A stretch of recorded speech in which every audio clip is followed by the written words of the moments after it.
and good morning. Welcome to Any One World Showcase. And we have a special episode for you today.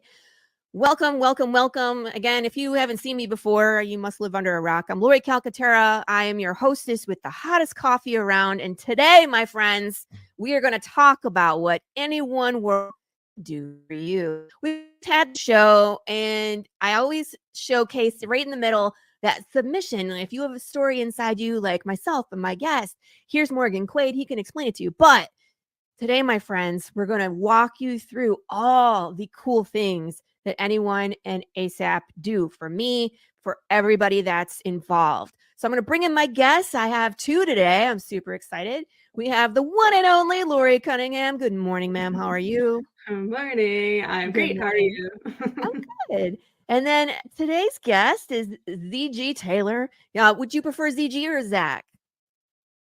Zach's fine. The only reason it's there is that everybody gets used to the difference between the two. But Zach's fine. Okay. And I just want to throw it out there. This is a pre-recorded show. So if you are typing in the chat, we are not ignoring you.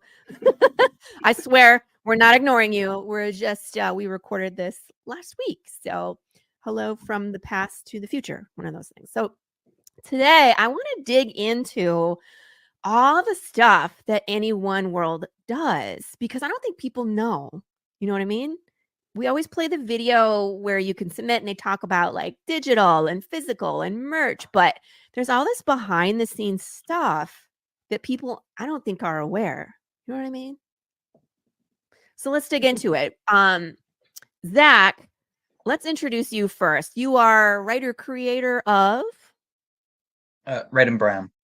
which is So it's easiest way to try and put this up really. It's a modern day noir essentially. So it's got, even though it's modern setting and modern tones, it's also got that classic undertone of the despair and the sadness and the struggle that everything would come from, and that will bleak undertone. But then that little sense of joyousness that keeps it elevated and keeps people wanting to read it and explore deeper further. But modern day noir is the easiest way to slap that into a genre. We're going to be. and it's a comic book. That's correct. Yeah. So how did you become aware of Any One World? So, believe it or not, actually, I had a small 6-page script sample that I was walking around Comic-Con in London that I was throwing at anyone that would even give it a look. Even if someone gave it a half-corner glance in the peripheral, just slap it on the table and walk away and leave. And that worked far better than what I used to do, which was walk around in places like H&V and Waterstones and I'd fold them up and tuck them between random volumes, so people would get a book that they were looking for That's and funny. get like 6 random pages until I walked into my local one and they asked me to please stop. So this Darn it. this became my easiest and best solution, and it's worked far better. I'm going to be honest. So you ran into Hades, I'm assuming, at a con? Yeah, that's correct. Yeah, it was the LFCC London Film and Comic Con, and I walked up, we got chatting, and just talked to him about what we had on the table, what was on the desk, genres, getting to the nitty gritty of those sort of things. And then I asked if there was a submission page, and I got home, and I was home about 12 minutes, and I went straight to the submissions page, and yeah, it went all from there. And that's so exciting. So you're the creator. Did you have an artist connected at that point? I found that through Any One World as well, which was a massive godsend, because trying to find someone to network with that's reliable, that's trustworthy, that's cost effective, all of those things were really big problems that sort of plagued me, made me think to myself, is comics the correct thing to do? And after this experience, I feel a whole lot more reassured, especially when you've got constant feed and a constant talk through of this is what we've got, this is what's been provided. It's been nice and streamlined. From my own experience, when I started, I was in the same position. I was the writer and I knew nothing, nobody, no connections, right? And so sequential artists and fine artists are way different, as we know at this point. But when you're first starting out looking for an artist, you get like, I don't know, 50 different people showing you their art. And how do you vet these people? How do you know that they've been in the business? How do you know that they're not going to just take your money and disappear? You know? So that's one of the things that I think first and foremost is a great tool that ASAP and anyone offers is they will put you in contact with a whole list of artists that are vetted. We know that they work in the business. They're trustworthy. They're not just going to take your money and run. So how did that process work, Laurie? Did have like a style in mind? Like, how did that conversation go? I'm trying to remember because it's been a while since Zach first contacted because the LFCC was last year. So like people come to us kind of two ways where it's like we either just like the blanket like submission where we don't really know them, or kind of like just through like online where we refer them, or it's like through the networking. Yeah. So Zach and Hades had the connection first, so they were talking first. But my editor-in-chief role means that when people submit like the scripts to us, like I'm the first one who kind of gives them a read through and just like, is there something here? Is there something we can work with? And where we're at right now, like we tell people like I feel like there's always something we could do. Like if someone submits a script with us and it's kind of like, I'm not sure what to do this, like we still want to work with people. Like we basically just want to be able to like provide help wherever people need it. So Zach came to us with a script. I read through it and then basically had a chat with Hades. I'm like, yeah, I think this is pretty cool. It's like this kind of cool, like thriller detective kind of thing. And then it was like this big kind of, I forget how many issues it's supposed to be quite a few if I remember, but we're Four. only Yeah. 4. Okay, maybe I'm thinking Yeah, of another one now. 4-issue limited series. We've had a few submissions since, and some people are like, it's gonna be 26 issues. I'm like, okay, let's start with issue 1. Me, I'm 36. Are you 36? Is that the end of yours? That's the end. That's the 36. official end. Mhm. Yeah, some people come with big dreams. So like 4 is actually quite manageable. So Yeah, I welcome. was like, dang, you go. If you can get your story into 4 issues, man, kudos to you. Yeah. So basically I had a chat with Hades and he kind of went back, and we've kind of changed our process since Zach applied to like a lot of the stuff is kind of I'm up front and then Hades like he's more the marketing guy and stuff, so he kind of does a lot of that thing and like the business development, but like so a lot of it more is like people come to me and I'm like work with art. But when Zach came on, like since they already had the connection, they were working out so like I read it and suggested that we like move forward with it, and then typically from that point Hades will have a conversation about like the vision, and then he's kind of like the one, he's like, to me he's the one who can be like, I know what artist to like hook you up Yeah. with. Yeah, That's like, what me, I'm like, he's interested great in, for that. because usually as a creator, you have an idea, but you don't know who's out there. You know what I mean? That can do different things. And like, that's, Yeah. I think the hard part is matching the artist with the story. And then once you find the right fit, it's like, oh, okay, now we can run. You know what I mean? Now Yeah, we can run with it. 100%. Yeah, and we work with so many artists who have different styles, and Zach's ended up working with Huitzi Trujano, who's Yeah. done a couple for us, and he actually has done kind of more of like a cop one for us as well. So it was like a bit of an obvious, but yeah, he just has like a good style. And he's quick and like obviously talented and all that stuff. So that was kind of who Hades hooked him up with, and yeah, from there it was just there's still a lot to like put in place, like schedules, and like we went through like Zach's script and gave it an edit and all that stuff, and then from there like we had Whitzy working on the cover. Like we'd sent him like the raw script before the edit because you still get the vibe of everything, and he was like working with that and then sending like the pencils and inks and colors and all that, and we are getting feedback along the way. So Yeah. yeah. You just mentioned like It's 6 funny the other way that you things. say about imagining that in your mind, because I was nervous Yeah. when I first saw the pages, because like you say, is what I'm writing and what I'm thinking going to marry up with what I'm going to see visually? And the complete first panel was it was T for T for exactly what my brain envisioned. It was there and it was precise. So That's yeah. the Even though we've Yeah. not beautiful really spoken feeling. that much, from the interactions we've had, Yeah. to be able to generate that full complete piece just from that it's a fantastic experience.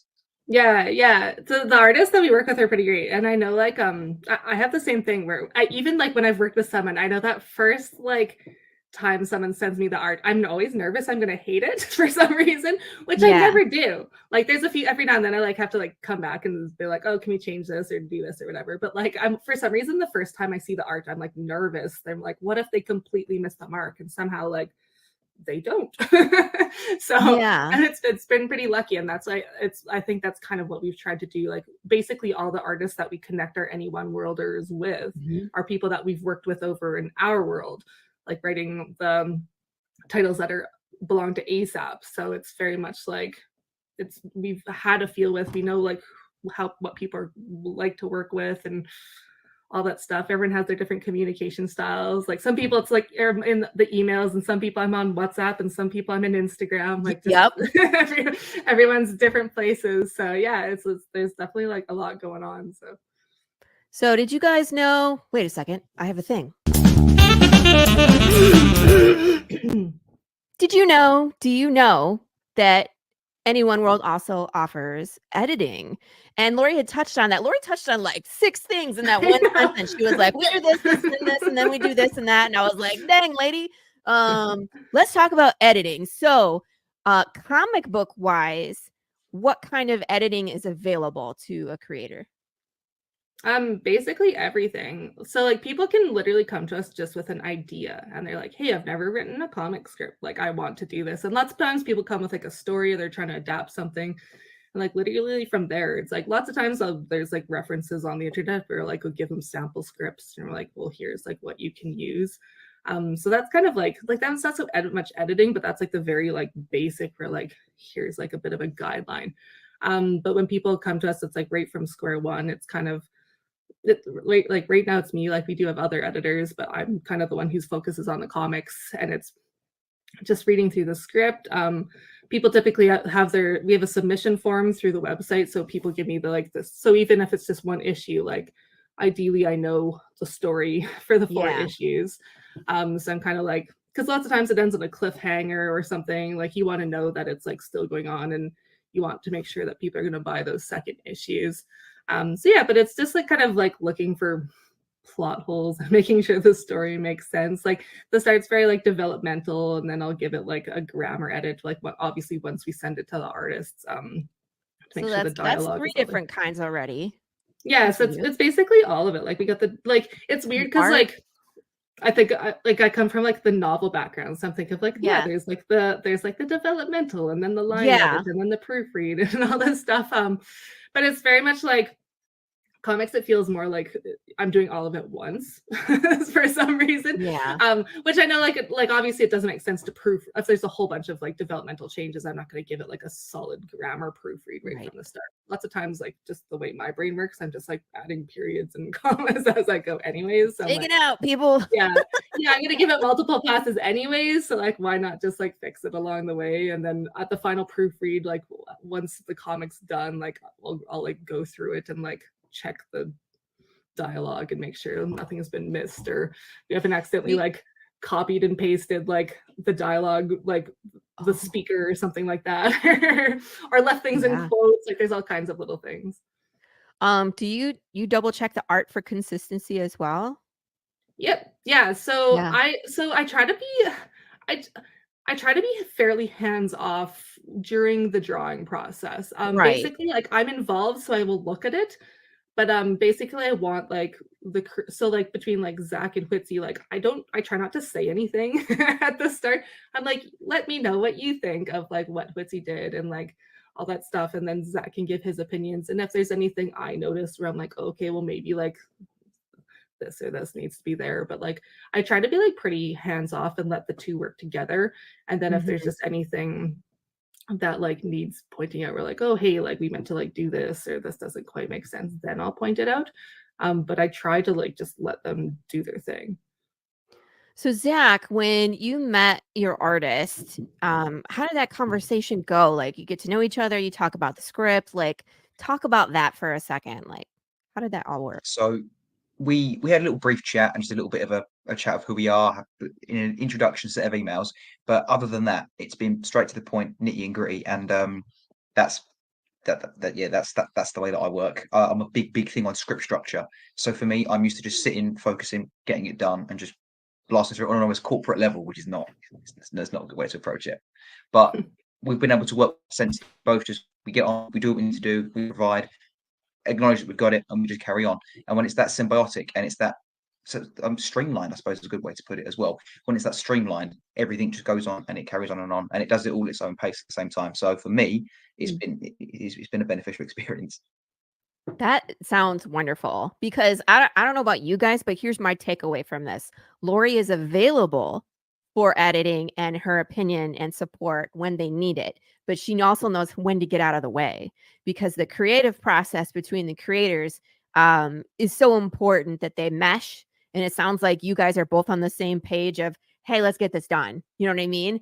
And that Laurie is there. And then when it's done, she kind of gives it that overview. But the creative process, when the juices are flowing and talking about the script and where the story is going next, it's so important to let that creative process happen so that it is meant, it's the best version of itself. That's kind of my takeaway from that.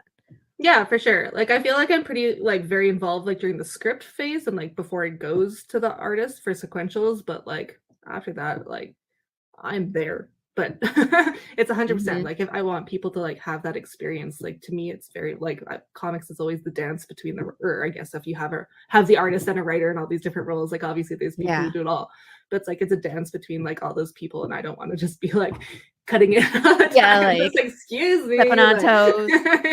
Yeah, so, like, yeah, and I want people, like, it's fun working with your artists and, like, working with someone, like, as a writer, like, having someone who can bring your ideas to life and stuff, and I don't want to, like, get in the way of that either. Like, obviously I'll step in if there's problems or if someone's being slow. I'm, like, on the sidelines just being like, hey, haven't heard from you for a while. But like to me, it's like, that's almost where it becomes, I kind of step back and become more of a project management kind of, like, making sure people have deadlines. Like, we always understand life happens, but we still want to be like, we do call ourselves like ASAP imagination. We have, like, everything we're trying to do as soon as possible. So, like, we do want to, like, move things along. And I think because we know our artists, like, I think I can, like, step in and, like, if I need to, like, give people the kick in the butt that they need to do things a little bit. And that's great too, because as a creator, you don't want to be that one to be like, my artist is not doing what I want them, because it can create tension in that creativity, that flow stops. So to have that project manager be like, where are we at today, guys? Are we on deadline? The answer to you, and then that relationship between the writer and artist is not, what do I want to say? It's not awkward. It's not rocky. You know what I mean? Because it's Laurie that's the one that's making holding it accountable. Yeah, because it's not, you don't want to be caught up in all the admin of everything and, like, been like, that's nice you're sick, but I've been waiting for 6 weeks. Right. Where the heck are my pages? Yeah, where are my pages? Whereas, like, I get to do that instead. What's that? I said, blow your nose and give me your script. I need it now. Yes, exactly. Right. Zach, what format do you write your script in? I'm just curious. Right, like, are you writing it in novel? Are you writing it in screenplay? Are you writing it in comic book? So I used to write it in comic book. Oh, you're going to be talking for hours now, because this is about structure. So you're going to have me here for hours. So with comics, I used to do it in Word. And I'd pan my dialogue to the right hand side so that you can get an approximation of how many layers or lines deep your bubbles are going to be. So when you can break it apart that way. But when you're constantly pressing the tab button and then you press the wrong tab button and everything goes skedaddle, it's at a point where it's just not worth it. So I use Final Draft now, because being a student, we got a discount on it, half price with the deal, and then further on with student email. So I was quite lucky that I managed to get Final Draft for next to nothing. But for anybody that uses Microsoft, Zero Draft Core is free, and it works exactly the same way, and you can convert to PDF. As long as you can stand it looking like a Windows phone, you'll be absolutely fine. So that's hilarious. Yeah. I was just curious. And then, which leads us to our next thing. Did you know that Anyone World offers formatting? Have you ever formatted a comic, Zach? Define formatting. Not the script. I'm talking about taking the images and formatting them for print. God no, I'd be terrified to do so. It's crazy. I've had my hand in it, and I tell you what, every single printer formats differently. It's nuts. And in fact, when I went from my individual issues to my trade paperback, Laurie helped me format that, because this is a different format than the individual issues, and the text was going down the gutter. So that's one thing that I found very beneficial when it came to my project. So if you don't have to do it, God bless you. Laurie was, from my experience, she was very professional, and she was back and forth with the printer, so I didn't have to do it. It was great. Tell me more. Like, how did you learn how to do all this? Why? I mean, like, just give us the deets on it. I think so. Like, when we first started, like, we're just like anyone. Like I've tried doing the self-publishing thing as well. So like I've done like it's like a slog. You have to learn so much. Yes. And I think that's one of the things where like I've also done stuff through ASAP and like the Anyone World and like working with a team of people who can just like you're like, you already know how to do this. Can you just do it? Like we still do that. I'm just like some people like sometimes I'll like format people's stuff and then sometimes we have other formatters and I'm like, can you just do this? I don't have time right now. But yeah, I think it's like you said, printers are complicated and like you learn stuff. Like you said the word gutter. Like I think a lot of people like they're like, what's a gutter? Yeah. And like there's bleeds and trims and like all this stuff, and then there's all this different sizings. And then we have like the fun thing where like a lot of the people we work with are in the US, but ASAP and Anyone World is a UK based company. So it's like people will send us stuff to us in inches and then we're converting it to millimeters. Oh, And so it's like it's yeah, so it's just it's really easy to like misread something and do things differently. And even like when you came to us with like with your graphic novel, a lot of the stuff we printed so far what is single issues and like just how they because like where that was just a staple, whereas like all of a sudden you have the gutter and you have like this perfect binding and it's just like all the page like a big chunk of the pages are disappearing and I'm like, oh god. And that's why I was like came to you and like I think you're gonna lose some of your bubbles and Oh so Lord, we moved them around, didn't we? You were like this, Yeah. and I was like, dang it. Yeah, and we were doing yours and George Medina's the graphic novel at the same time, and I'm like, I'm so sorry, guys. And you guys are both like, we have all this stuff coming up, but like, it's tough to be like that one person who has to like come back and be like, I'm so sorry, you have to reformat your whole book. Yeah, but from my point of view, when you're the one that's previewing the pages, and because again, my graphic novel is 148 pages. Laurie sent me maybe like 12 pages. These are the ones that need to be fixed. I didn't have to go through it with a fine-tooth comb. You did it for me. So I knew exactly where I needed to go spend my time. Yeah. Well, yeah, and that's like generally what we try to do for people. We don't want you to waste a whole bunch of time. Like we've wasted our time figuring stuff out so that like other people don't. Like we've gone and like found artists that we can work with and like that are good communicators and are decent budget and have good value. And like same thing, we found editors, we found other formatters. And when I say formatters, I kind of mean more novels, like the comic stuff. We do a lot of it ourselves. But yeah, like there's so much to learn with doing a book, and there's so many different stages, and like when you self-publish, like you have to learn it all, and not everyone wants to learn it all. I know that's why so many people submit to like the main publishers. They, like of course like you'd love to go to like DC and Marvel and Dark Horse and all that stuff, right? But it's just like ain't picking you up, sorry. Yeah, but like you're gonna hear, odds are very good you're gonna hear some crickets if you go that way. So this is very much just like we want to just help people how we can. So like even like you've obviously like Laurie, like you've done like a lot of comics and like you're not inexperienced, like you've done a lot of this, but same thing where it's like suddenly like we're doing something slightly different and it's just a little place where we can step in and help, where obviously like you could have learned how to do that all yourself and you could have found like I know you've had other printers in the past, but like just again we just try to like make a little community of people who can help each other. Yeah. And I really think that's what it is. And Zach, I mean, dude, I want to communicate to you how much time you are saving. So when I was looking for an artist, I spent 2 years looking for an artist. They found one for you.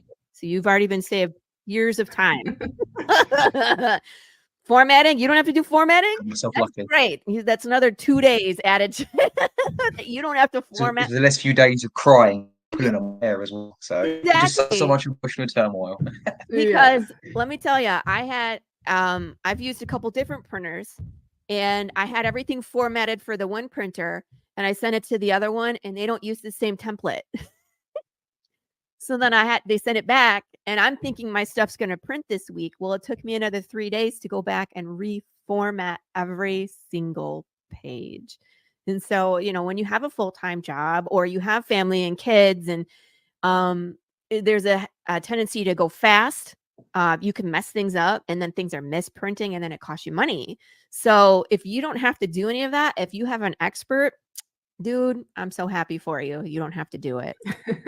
One of my big fears with formatting, and like I do have an example. I wasn't going to share it, but you know what? Do it. The best kind of humor So I it made was you beg. actually I thought you were going to university, show and me I had a something. set of scripts. No, sadly not. No, I'm not. You're not going to see any of it. But it was for a script submission, and I printed it all off. I'd used the printers at uni, and I thought it'd be great, it'd be fine. And I ticked the incorrect boxes for the way it was printed off format. So I've handed it off. It's the biggest handoff I've ever done to anybody. I was quite nervous. I was sweating. And I gave it across to him, and he went to flick, and he looked at it and looked at me. So straight away, I've gone, oh, I've done something wrong. I've messed up. I'm done. And he showed it to me, and some of it printed inverted, and some of it printed upside down because I printed it right to left, not left to right. And it was probably one of the most potentially lucrative handovers that I could have ever made. And he sort of looked at me, I'll bear it in mind. And that's when I knew that I was just going to walk home and grab a beer. That's the point where you cut your losses and your condolences. So ever since then, formatting is not my thing, and I'm happy to accept that. Yeah. I mean, unless people really enjoy formatting, and let's be honest, who enjoys formatting? Nobody. But unless they're really good at it, it's like, who wants to do that? Nobody. That my whole point of this is all this time that you're saving frees you up to be more creative, to write more, to be in the creative process with your artists more often. See what I mean? So instead of wasting your time formatting things, you're being creative and you're working on the next project, which is what your focus should be. You shouldn't have to wear all the hats. A lot of times we do, right? There's a lot of us out there that when we started, we were doing everything ourselves. And people are like, have you written all of Path? I'm like, no, because I have to stop. I have to format. I have to manage my artist team. I got, all these things where it's like, I should be writing. That's the only hat I should be wearing, but we have to do all these other things. All right. What's next on the list?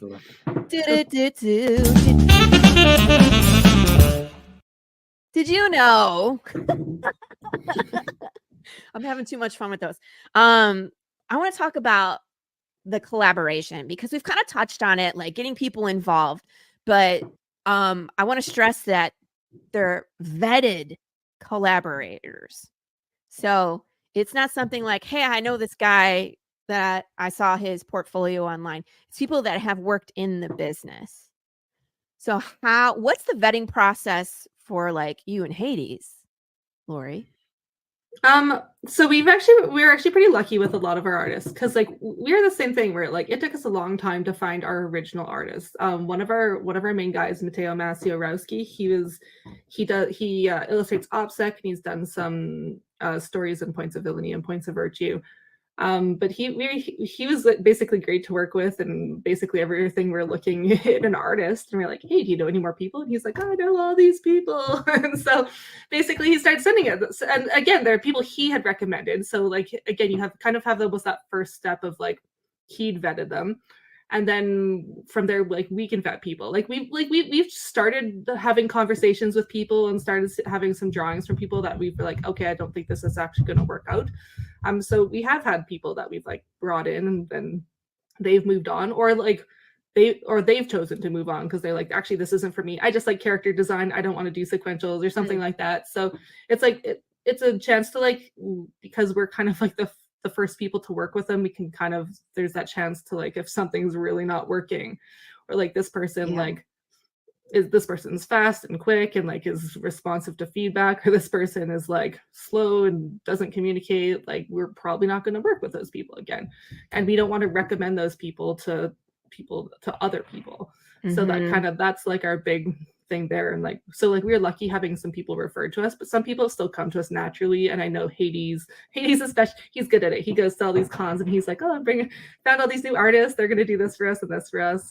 So he's great at like bringing new people on and all that kind of stuff, because they're like, I think as we've grown, there are people who are kind of finding us naturally now, as opposed to like us going to look for people.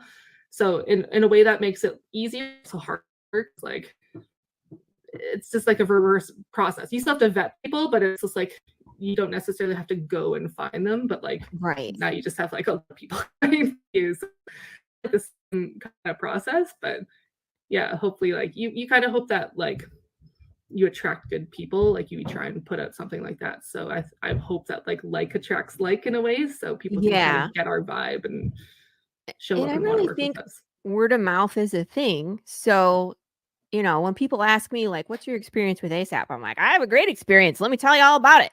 They're more likely to come. And if I'm saying, hey, Laurie, You know, like this is a friend of mine who's a writer, an artist, an editor. You know, I've worked with them and I think they're great. It probably holds a little more weight than someone being like, I do comics, right? Who've never talked to before. So there's that as well. But I just wanted to remind people, here's our lovely website. If you scroll down on this first page, we'll go back and we'll look at some of this stuff. But Global Indie Group, we have talked about this before on the show, but this is the directory. There's a link right here. So all those vetted comic book editors, writers, artists, podcasters, all those people are on this directory and they're here for you to access. So it's right on the front page of anyoneworld.com. Click this link and you can go directly to that directory if you want to go there first. You don't technically have to be a part of any one to access that. You can just purchase it for your own, right? Yeah, there's been people who've reached out to me and just be like, hey, I'm looking, like, can you recommend blah, blah, blah? And I'm like, and I'll kind of like poke a little bit, but like, do you need a publisher? Do you need to just do it? Because that's what we do. And they're like, no, I'm just like looking for this. I'm just like, and then I'll just send them to gig and then never hear from them again, probably. And I hope that they use it and I hope that it helps them. Well, yeah. I always recommend this bare minimum option that people can right. I mean, like even for just the list of podcasters, because myself as an indie creator, I have my team already in place. I have a product, but I want people to know we're here. And so I'm always looking to be on new shows, different shows to build my audience. So the money is worth it just for that. So you can get your project out there. In my opinion, I think it's worth it just for that. 100%. Yeah. So I've been, and again, it's people that we've like vetted, because like we've all been on shows where you're like, maybe I wouldn't recommend this show. Right. You're like, I just argued with the podcaster. Yeah. And sometimes like I think that's another thing. Like even like that aside, there's so many podcasts out there, and some of them just focus on the big publishing companies. Like they're just reviewing like, I only review Batman or Star Wars or something like that, right? And like you don't know that until you like go and communicate with all these people. Like I for sure like reached out to people and they're like, yeah, you're smaller. I don't do indies or anything like that. So, or they did like it's spat out in the corner of a mouth like indies. It's like, oh. Yeah. I mean, there's shows out there that will get you on there and just like ask you political questions, like, why am I here? Yeah. Oh. And those ones like.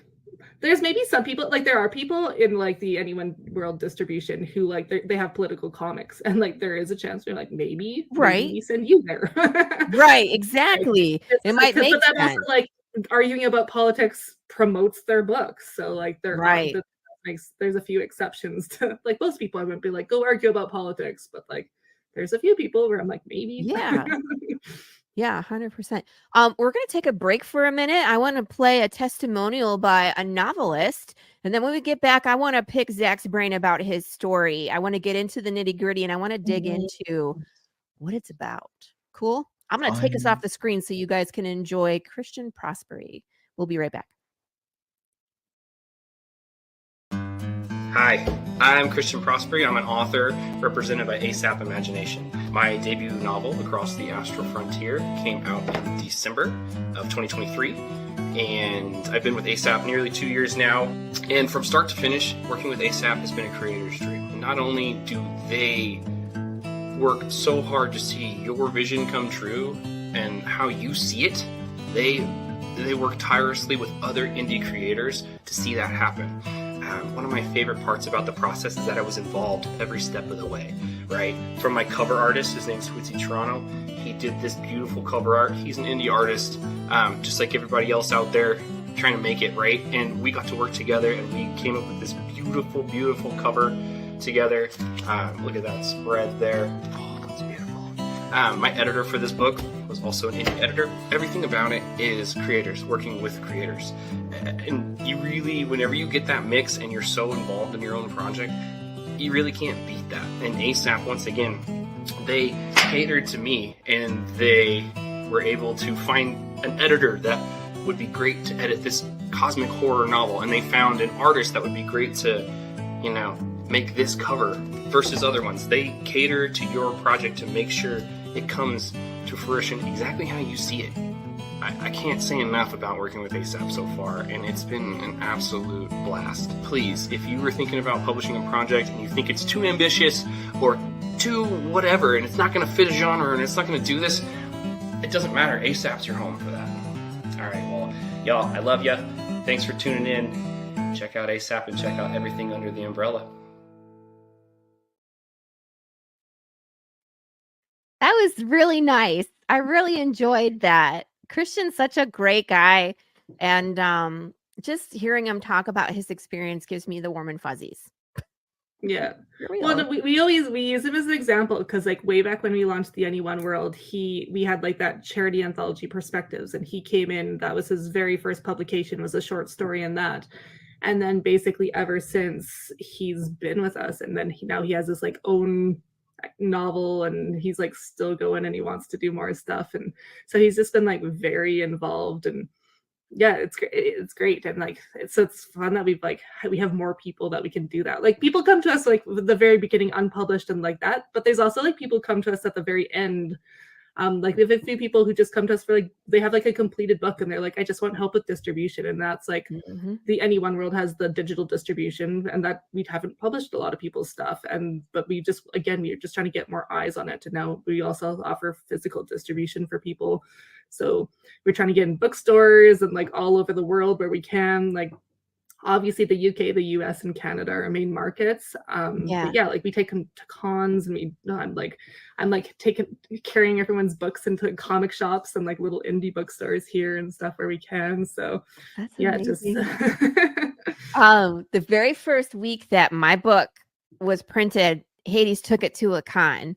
And so like I didn't even have my copies yet, and he's at a Comic-Con like promoting my book in London. And I was just like, that's such a cool feeling. To be international, to have my books here in the US, in the UK, and also in Canada. And then we shipped my books to Denmark. Well, he shipped to Denmark, and then there were 2 ones. There's one going to New York now. So it's amazing to me that my books are going everywhere at this point. So that's a huge bonus. And that's one of the main reasons why I'm at ASAP and Anyone World, is because it helps my footprint just explode. So yeah, bookstores, well, we don't have people flying us everywhere and paying for our all expenses paid trip con guests yet, right? So it's nice. That'll be someday, right? Yeah, it's nice when like I have your book here with you, Laurie, so I can like take your book and like show it off. Whereas like for you to like come here and do that same thing is like obviously at some point the costs outweigh the revenues there. So it's nice to have other people championing your book. So this is a great point in the show. I didn't tell you guys this earlier, but we are going to premiere something today on this show. It's some very cool art. Zach, I'm super excited to be with you to reveal this. So you guys, here is the cover art to Zach's comic. Check it out. It's so cool. Oh my gosh. All right. I have so many questions. Trujano himself. What's that? I said it's from the magician of Trujano himself. Fantastic artist. It's blown away. Absolutely blown away by it. You know, you call him the magician? No, but we'll let him know. Soon will. So, okay, we're gonna dig into this story, but I also want to ask you, what was your thoughts and feelings when you first saw this image? So at first, I remember when I saw it at the inks level, and I already thought that was fantastic as it was. There was no titles to it. There was no initials. There was no logo. It was just the pin-up of the straight inks. And even at that level, I thought, no, this is it. This is it. And because it looked so nice, and because it has that noir tone or undertone of the whole narrative, part of my brain was thinking, do I even want colours? Like, is this good enough? And I thought, no. No, remember the marketing strategies, remember color grabs, all of that. And then when the colors did come through, especially finalized as they are now, with the titles and the names, everything added on, this was the one. As soon as I saw it, I was like, this is the one. I just sat back and thought, no, I've got nothing to criticize, nothing to say.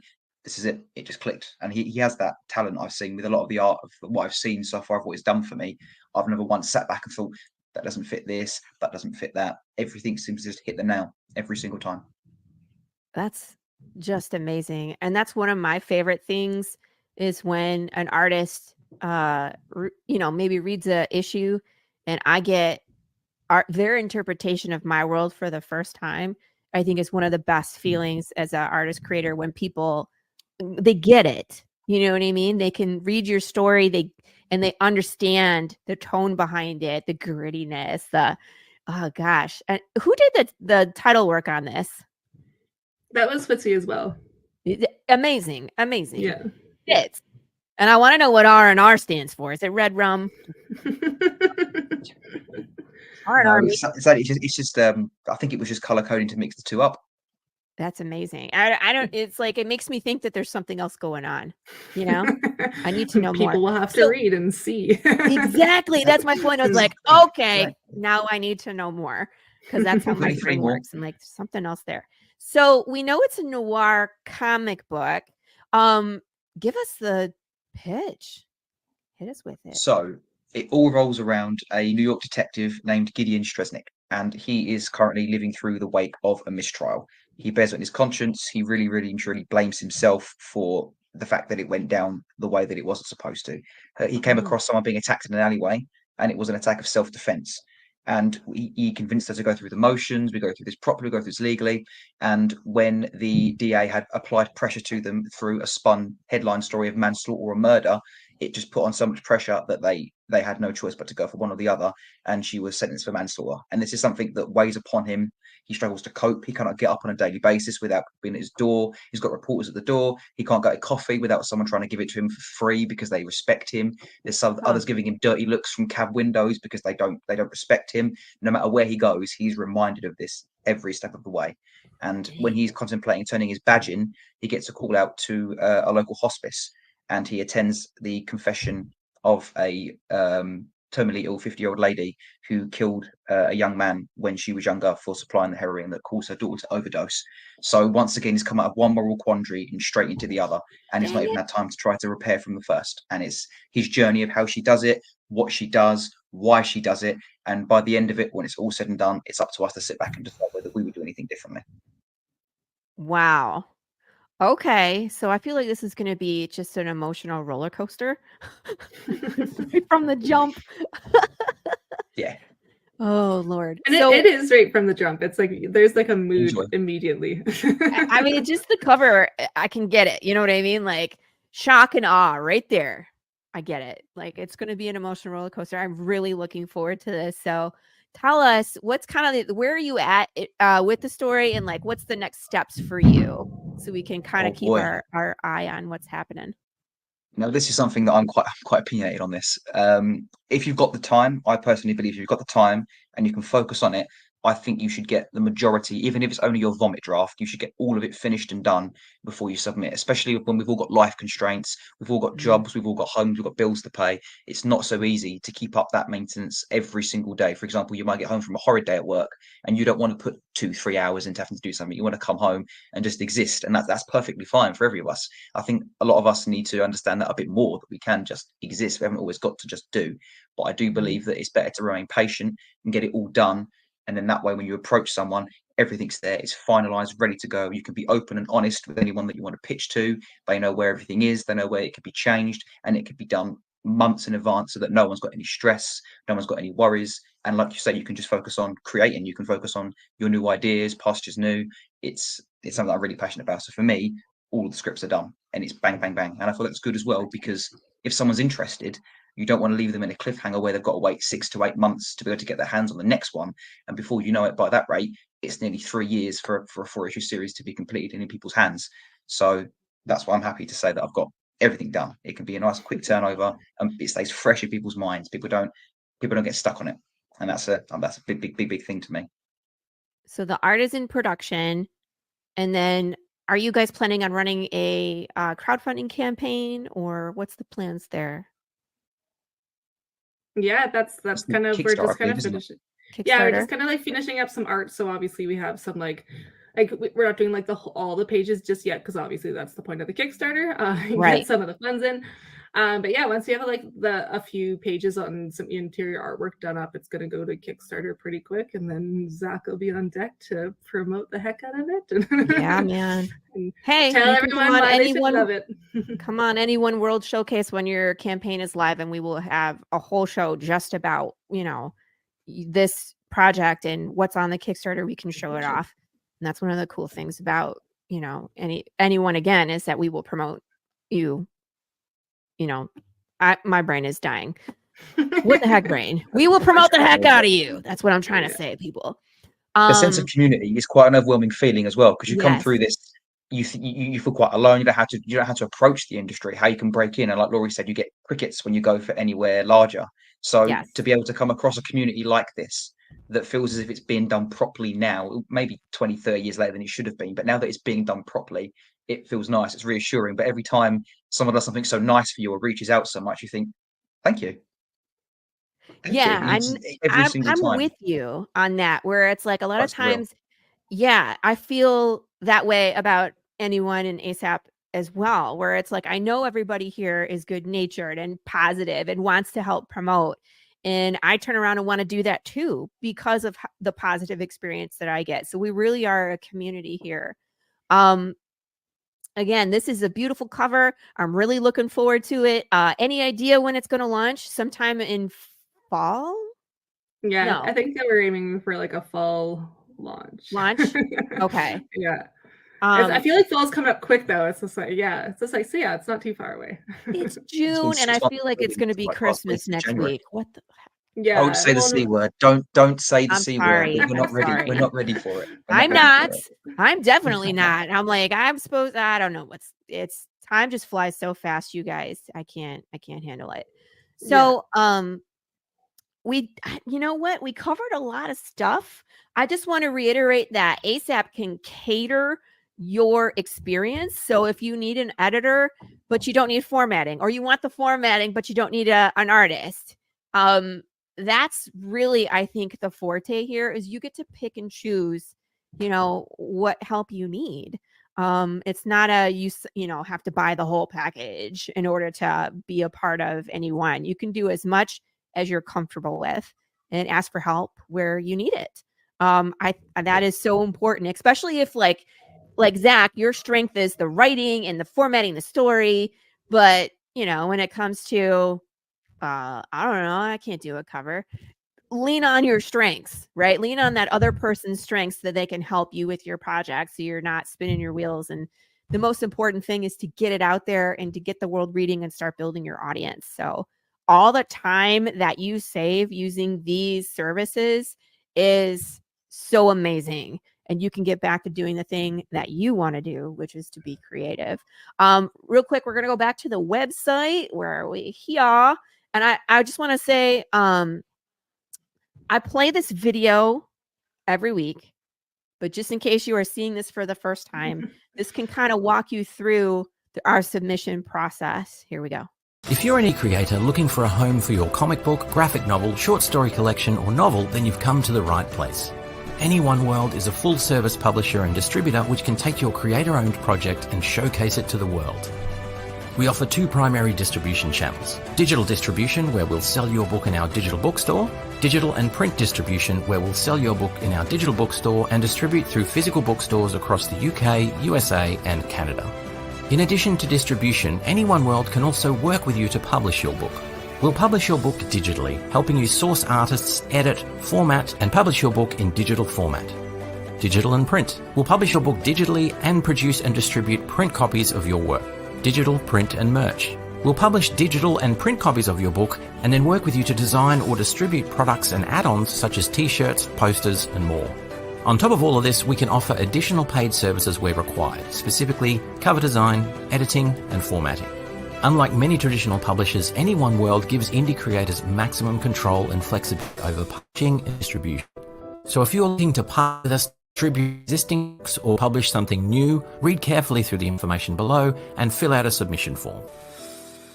And there you have it, everybody. So we covered a lot of different services. Again, if you guys have questions, you can come here and you can either fill out a submission, or also on the Any One website, there is a contact. you can fill this out and email, and it will go through. So if you have questions like, hey, I'm looking to do this, you know, is this an option, or something specific that you have a question about, here's where you can do that. So that's where I would love to see everything go. You can ask Laurie Cunningham and Hades questions via social media, but please don't just send them a random PDF. That's not how you do it. Thank you again, you guys, for coming on the show. This was a blast. Thank I'm you. sure there's like Thank you. a million more things we could talk about that ASAP does, and we could go into more detail. We could do more shows. We could. Zach, I would love to have you back on Any One World Showcase when you're ready, and then we can talk more in depth. Like, I know that you could talk for an hour about how you format your story. I want to talk to you about how you format your story. 100% I do. So love to have you back on. Look forward to it. And that's all we got, you guys. Did you? Do you know we want you to be a part of Any One World? So if you have a story inside of you, make sure you submit it to the story and come join us, be part of our family. And we will see you all next week with Any One World Showcase. Be nice to each other, kiss your babies. I don't know what I got on next week. Something important. See you all then. Say bye.